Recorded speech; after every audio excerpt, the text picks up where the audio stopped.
On the eve of the grand auction beneath the glittering lights of the Jin capital, unseen currents began to stir.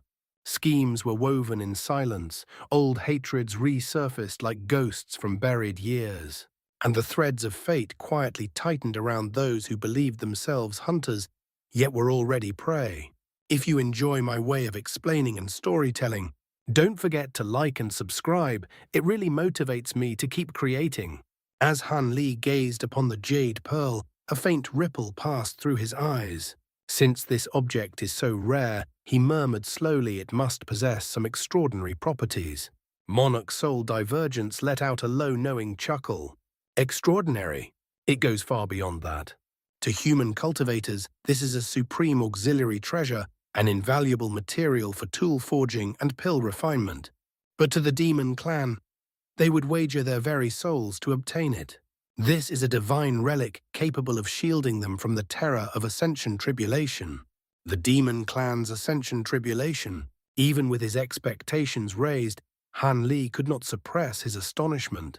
That's correct. In this world, high-grade demon beasts are as numerous as the stars, yet only a pitiful handful survive their ascension tribulation and seize the chance to assume human form. Lightning is the bane of most demon beasts. When the heavenly thunder of tribulation descends, it is all but a death sentence. However, if a demon beast on the verge of evolution consumes even a single drop of glacial quintessence beforehand, its body will temporarily gain immense resistance to lightning, vastly increasing its odds of survival. Now do you understand how priceless this substance is to them? Han Li fell silent. Few human cultivators are aware of this secret. Monarch soul divergence continued. The North Night Palace is an exception, owing to the peculiar ice attribute cultivation art they practice. In my past travels through the Great Jin, I only learned of this matter after battling numerous high-grade cultivators from their sect. It is said that once every 1,000 years or so, several high-grade demon beasts within Great Jin's borders secretly gather upon the sea and launch a desperate assault upon the island of the North Night Palace, forcing them to surrender a portion of their glacial quintessence. Is that truly so? Han Li asked, disbelief flickering across his face. What is so strange about it? Monarch Soul Divergence replied coolly, without glacial quintessence, demon beasts face near certain death during ascension. With it, their chances rise dramatically. Of course, they would spare no effort to obtain it. At times, even the old monster of Myriad Demon Valley personally orchestrates such raids. Even in failure, their losses remain manageable. He paused briefly before continuing. The island upon which the North Night Palace stands is no ordinary land. It harbors cultivators wielding ancient, unfathomable abilities and is guarded by grand formations passed down since antiquity. More importantly, it rests upon a heavenly yin essence vein.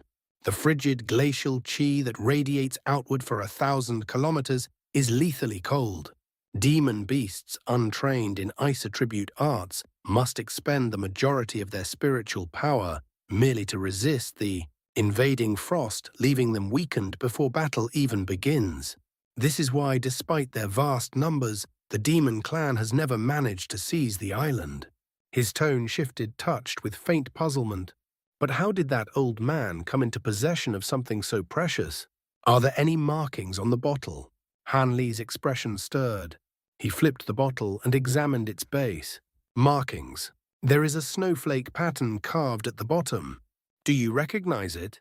Just as I suspected, Monarch Soul Divergence replied. That is the insignia of the North Night Palace. How curious that a bottle of glacial quintessence would appear within the storage pouch of an early nascent soul. Cultivator. Han Li pondered briefly, brows knitting. This world is filled with strange turns of fate. Perhaps he stole it, or perhaps he defected from their sect. Whatever the truth, it ultimately fell into his hands. You mentioned that to humans, glacial quintessence is merely an auxiliary refinement material. Perhaps the North Night Palace chose to hand some over after generations of beast assaults. Such questions have indeed been raised before. Monarch Soul Divergence said evenly.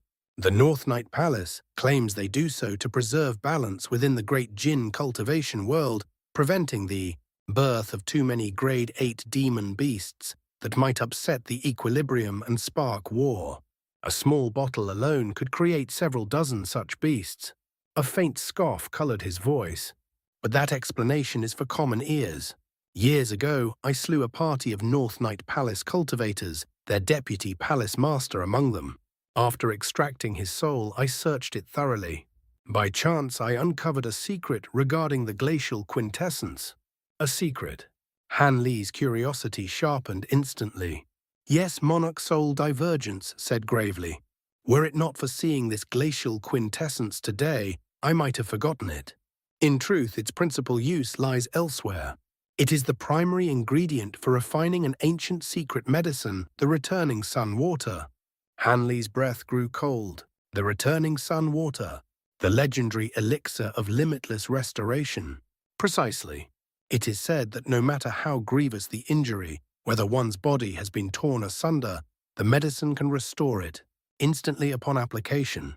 Some ancient records even claim it possesses heaven-defying power capable of reviving the dead. Whether such tales are true, none can say. But there is one point upon which all accounts agree. It can extend one's lifespan by a full quarter of their original allotment. Do you grasp the implication? Han Li inhaled deeply. Late core formation cultivators could gain another chance at the nascent soul stage. And even late nascent soul, cultivators might glimpse the threshold of deity transformation. Exactly. He continued, voice steady. Yet Glacial Quintessence is only one of the main ingredients. To refine returning sun water, one must also obtain pure sun flame essence from the deepest abyss of molten lava. Only with its blazing purity can the frigid quintessence be tempered into completion. Han Li gave a wry smile. Pure sun flame essence, such a treasure is rarer than rare. By the time it forms in the depths of lava, it gains intelligence and vanishes. How could it willingly be captured? And even if I obtained it without the formula, it would be useless. A long silence followed. I cannot secure pure sun flame essence monarch soul divergence, finally said, but I do possess the formula. When I searched the deputy palace master's soul, I memorized it. Should you wish to refine the medicine in the future, I can provide it. Han Li's eyes brightened. That would be most fortunate. Perhaps fate will grant me an opportunity one day. Do not harbor excessive hope, monarch soul divergence cautioned. If pure sun flame essence were easily acquired, the North Night Palace would have long since refined the medicine themselves. With that, a yellow jade slip drifted from the bamboo tube inscribed with the complete formula for returning sun water. Han Li accepted it with a smile. Many thanks, Senior. I shall remember your warning. One more matter monarch soul divergence added. Your snow crystal pearl was refined from myriad year ice jade.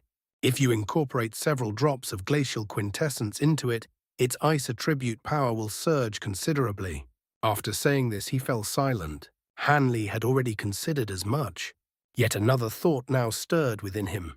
Given the terrifyingly pure glacial chi contained within the glacial quintessence, could his purple apex flames devour it? Might they ascend to yet another level?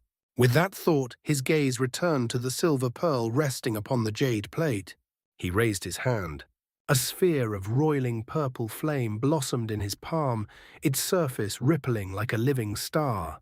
In the next instant, it unfolded into an exquisite barrier, sealing the mouth of the bottle. His other hand formed a series of incantation gestures as he chanted softly beneath his breath. A flash of violet radiance erupted. Threads of flame unfurled from the barrier, circling the bottle in slow, deliberate revolutions. Gradually their speed increased. The bottle trembled faintly, releasing a wisp of sparkling silver glacial chi, brilliant and ethereal as drifting starlight. Han Li exhaled slowly and released an azure spell seal.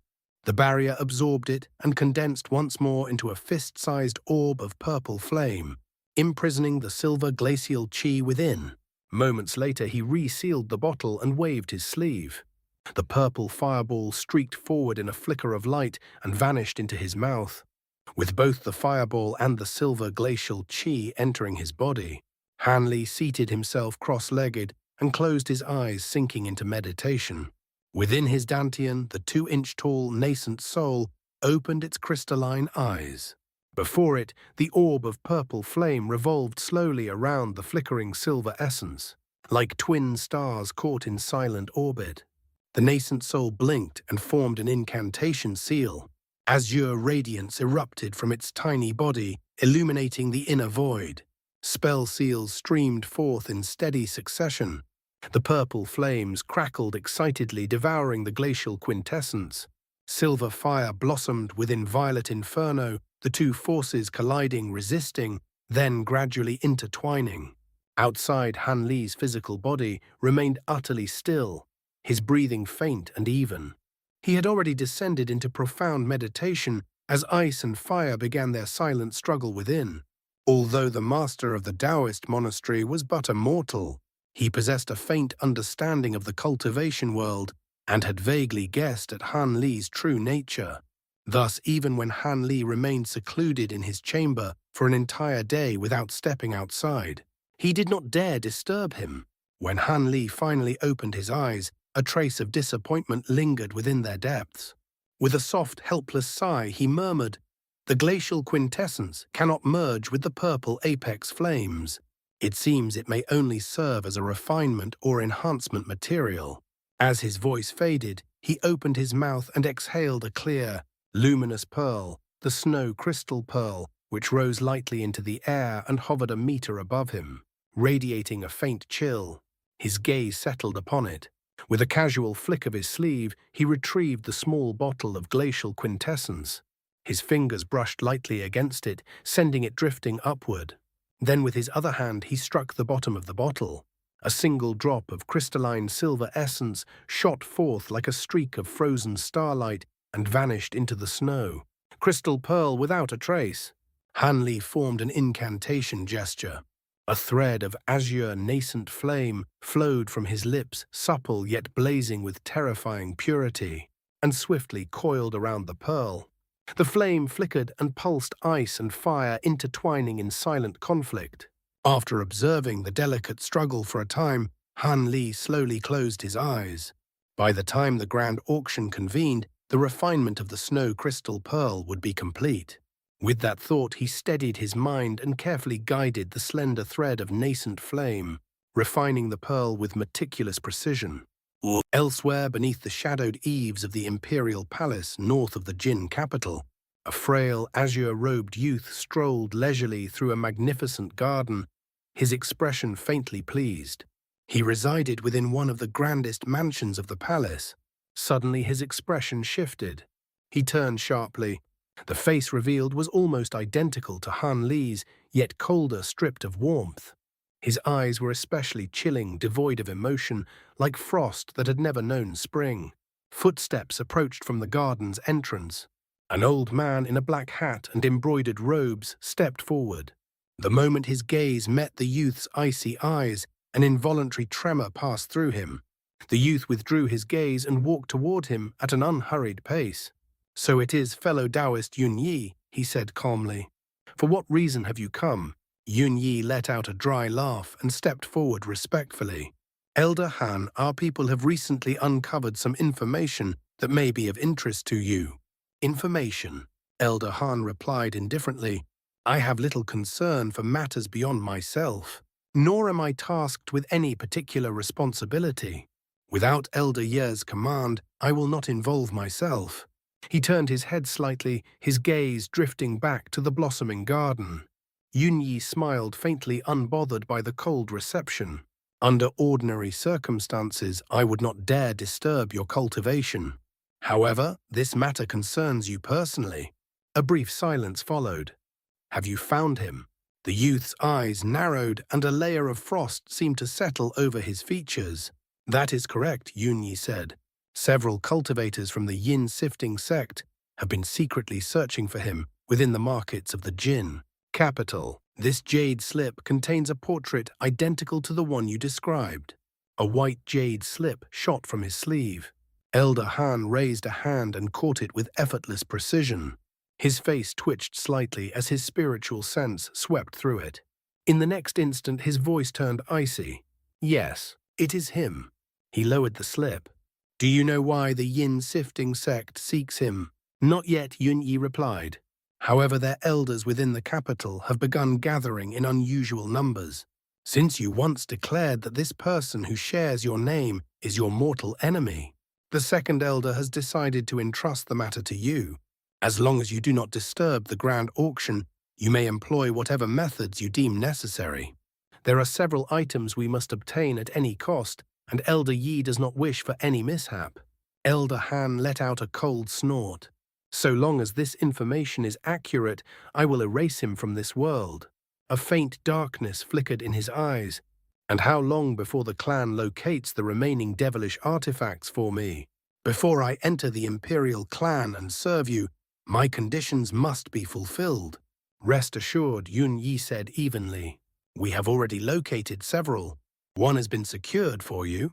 The rest are more elusive, but we are pursuing concrete leads. Elder Han curled his lips, his gaze flashing with frigid light. I care not how you accomplish it. I pledged 20 years to the Ye clan. In return, you will find them. Of course, Yun Yi replied with a respectful salute before withdrawing from the garden. Once the old man's silhouette vanished among the blossoms, Elder Han let out a low, chilling laugh. With a sweep of his sleeve, a small sword appeared in his hand, its body shimmering with golden light. Threads of black chi coiled tightly around it like serpents. The sword trembled violently, as if resisting the corruption, yet no matter how it struggled, the black chi clung to it relentlessly. Elder Han frowned. Without hesitation, he spat a mouthful of thick black blood onto the golden blade. A mournful wail echoed faintly. The sword's spiritual radiance dimmed instantly, yet it stubbornly resisted, quivering in defiance. How troublesome, he muttered impatiently. Why is it so difficult to erase the spiritual nature of a sword forged in the mortal realm? If it were not refined from golden lightning bamboo, I would not need to expend such effort. He paused, and a sinister gleam surfaced. Since he is already within the Jin capital, this is a rare opportunity. Not only shall I avenge the destruction of my main soul, deny him the cultivation that should have been mine, but once he dies, those flying swords will become masterless. They will fall into my hands. A trace of savage hostility twisted his features. His pupils turned pitch black, streaked with violet light, and his body began to undergo faint, monstrous distortions. In a secluded corner of a vast mansion, within a quiet pavilion building, 3 figures sat around a table. One was Yun Yi, freshly returned. Across from him sat a dignified, middle-aged man with a jade belt at his waist. Beside them was a beautiful woman, the same who had once spoken with the head nun of Royal Serenity Monastery. This time, however, her expression was heavy and troubled. After listening to Yun Yi's account, the middle-aged man fell into contemplation. You mean Elder Han agreed immediately? That is correct, Yun Yi replied. The moment he heard that the man had appeared killing intent, flashed across his face. His hatred seems genuine. The beautiful woman frowned slightly. Not only do they share the same name, they share the same face. Furthermore, this Han Li infiltrated Royal Serenity Monastery not long ago. His intentions remain unclear. It is possible he harbors ill will toward our Ye clan, and now the Yin Sifting Sect is secretly pursuing him. I cannot shake the feeling that something is amiss. The middle-aged man shook his head lightly. There are indeed matters we do not fully understand, but we need not probe too deeply.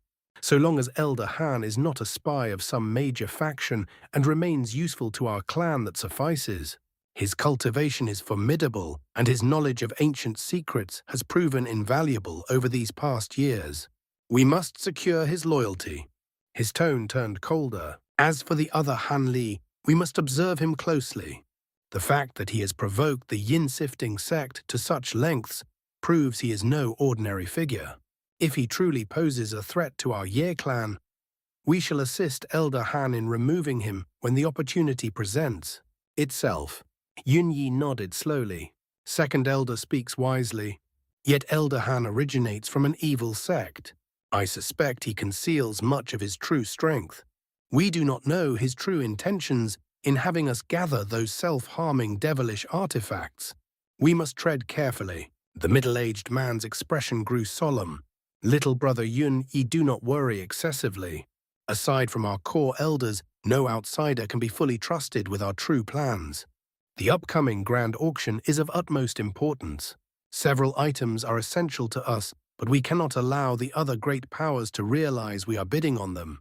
If they discern our objective, our plans may unravel. His gaze sharpened. You must ensure the arrangements are flawless. There can be no mistake. Without those magic tools refined successfully, our expedition in several years' time to seize the ancient treasures will become exceedingly perilous. Silence settled over the room. Outside, the wind stirred softly through the courtyard trees, yet beneath that stillness, unseen currents of fate had already begun to collide. Second uncle, rest assured, Yun Yi said calmly.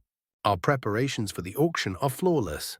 We have hired inconspicuous, vagrant cultivators to bid on the items we require. On the surface, they bear no connection to our Ye clan. Once the auction concludes, they will all be silenced. His words were spoken evenly, yet the meaning beneath them was cold as steel. After a brief hesitation, the beautiful woman spoke, her brows faintly knit. What of matters on the Emperor's side? The High Zenith Sect's Sable and the Heavenly Devil Sect's Seven Wonders have both entered the palace. Could this be due to those rumors? At her words, Yun Yi's expression tightened with unease. The middle-aged man's cheek twitched faintly before he replied in a solemn tone. There is no need for alarm. Eldest brother has already probed their intentions. They came for the 3 royal monasteries' mountain-crushing seal. Now that it is nearing completion, the rumors we deliberately leaked, along with intelligence gathered by their many spies, have convinced them that our Ye clan is refining an extraordinary treasure. They have thus come to exert pressure, hoping to force us into selling it. A faint, cold smile appeared on his lips. In truth, this outcome is favorable. With the bait exposed, their attention will remain fixed upon the mountain-crushing seal, and not our true objective. He paused, his voice lowering. However, as a precaution, all elders privy to our real plan are to travel together whenever they leave the clan grounds. Those 2 eccentrics are not to be underestimated. If given the chance, they may ambush and forcibly search souls. A trace of gravity darkened his gaze. Taoist Seven Wonders in particular is adept in bewitchment arts. Even nascent soul cultivators may fall prey to his techniques if they are not vigilant. Yun Yi sighed softly. So that is the case. Still, are we not relinquishing the mountain-crushing seal too easily after expending such effort to refine it? The middle-aged man let out a faint sneer. Easily? Not at all. If only one sect had come, we would have had little choice but to yield under pressure. But with 2 present, there is room for maneuvering. Eldest brother has already devised a plan. No matter which sect obtains the mountain-crushing seal, it will cost them dearly. Yun Yi and the beautiful woman exchanged a glance, confusion flickering between them. Yet neither dared pursue the matter further. After conversing briefly on other affairs, the 3 dispersed to carry out their respective duties. Time flowed swiftly like water beneath a bridge. Before long, the day of the grand auction arrived. Throughout these days, the Yin Sifting Sect had searched the entire city for Han Li's whereabouts. However, their efforts had focused primarily on markets, inns, and places frequented by cultivators. As Han Li had remained in seclusion, wholly devoted to refining the snow crystal pearl, he had not stepped outside even once. On the morning of the auction, Han Li altered his appearance. His features shifted subtly until he resembled a broad-shouldered, tan-skinned man. The bamboo tube upon his back transformed into an ordinary longsword. His cultivation aura was suppressed to mid-core formation stage, unremarkable, neither too weak nor too conspicuous. With his disguise prepared, he calmly made his way toward the West Jin market. As expected, the nearer he drew to the market, the more formidable auras he sensed. Though the majority were core formation cultivators and low-grade disciples, there were also numerous nascent soul eccentrics hidden among them. Clearly, no wealthy cultivator was willing to miss such an occasion. After passing through the restriction at the entrance, Han Li stepped into the bustling streets. Cultivators clad in unfamiliar garments moved about in every direction, their accents and styles revealing origins from distant lands. His gaze swept lightly across the crowd. At the entrance stood several black-robed figures, Ge Tianhao among them, scrutinizing those who entered. Han Li's heart sank slightly, but his expression remained calm. He walked forward without meeting their eyes. As he passed, a faint thread of spiritual sense brushed across him, probing, fleeting before shifting to another core formation cultivator. The Yin Sifting Sect elders were not examining every entrant. Only those who appeared unfamiliar or resembled wandering cultivators were subjected to scrutiny. Such stealthy probing would go unnoticed by most core formation cultivators. But nascent soul vagrants were not so tolerant. Several cast cold, resentful glances toward the black-robed elders. Fortunately, the Yin Sifting Sect had no intention of provoking widespread hostility. After a cursory inspection, they withdrew their senses.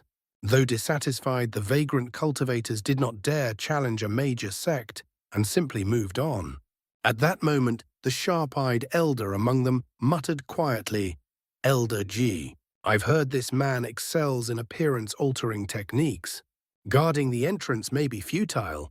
Ge Tianhao glanced at him and replied calmly, "Senior Marshal, Brother Yin Li, this display was never meant to uncover him directly.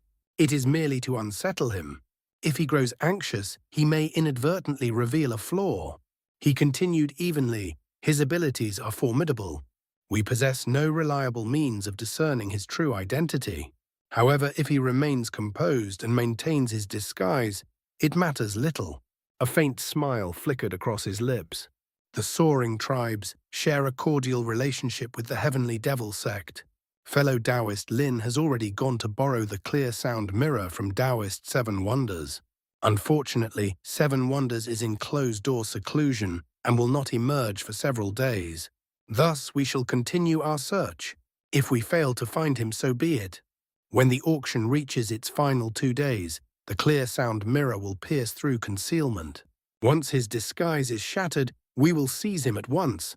Yin Li's eyes lit up. With Elder Ji's meticulous planning, nothing will be in vain.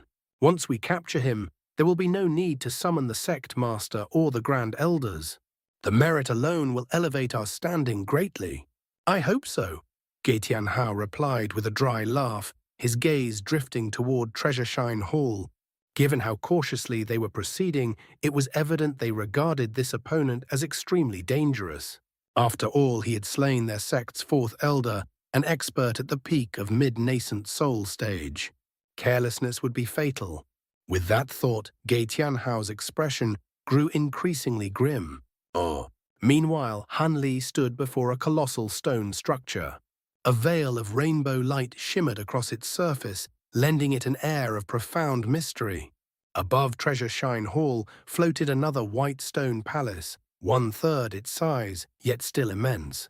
Spanning nearly a kilometer in breadth, it hovered serenely in mid-air like a celestial pavilion. Before Han Li stood a yellow-robed attendant with Foundation Establishment Cultivation. Though Han Li had ceased concealing his nascent soul aura, the attendant maintained respectful composure. "Senior," the attendant explained politely, "the nascent soul grade auction will be held in the 9 Firmaments Hall. The participation fee is 1,000 spirit stones. The core formation grade auction will remain here in Treasure Shine Hall with a fee of 100 spirit stones." Han Li surveyed his surroundings before nodding slightly. 1,000 spirit stones to enter the 9 Firmaments Hall. Quite an efficient means of accumulating wealth. The attendant smiled. The fee ensures the hall does not become overcrowded. Otherwise, countless cultivators would flood the auction grounds. For a senior of your standing, such a sum should be negligible. Han Li flicked his sleeve and tossed 10 mid-grade spirit stones forward. "So long as I obtain what I seek, the cost is insignificant. I have no interest in the core formation auction." The attendant accepted the stones with a respectful bow and handed him a jade badge. "This is your auction token, senior. It will grant you access to the later days as well." The Nascent Soul auction will begin late this morning. Hanley took the badge. Azure light flickered around him. In a streak of brilliance, he rose into the air toward the floating 9 Firmaments hall alongside other nascent soul cultivators. At its entrance, only a barrier of white light stood guard. Hanley infused a thread of spiritual power into the badge. A beam of red light shot forth, parting the barrier like silk before a blade. Without hesitation, he entered. The barrier sealed behind him once more. 4 hours later, several hundred nascent soul cultivators had gathered within the vast 9 Firmaments hall. Then, 3 thunderous bell chimes resounded through the air, deep and ancient, reverberating like echoes from the heavens themselves. The grand auction had begun. That's all for today's content. See you in the next part. Support me by becoming a member. It will give me more motivation. Thank you so much.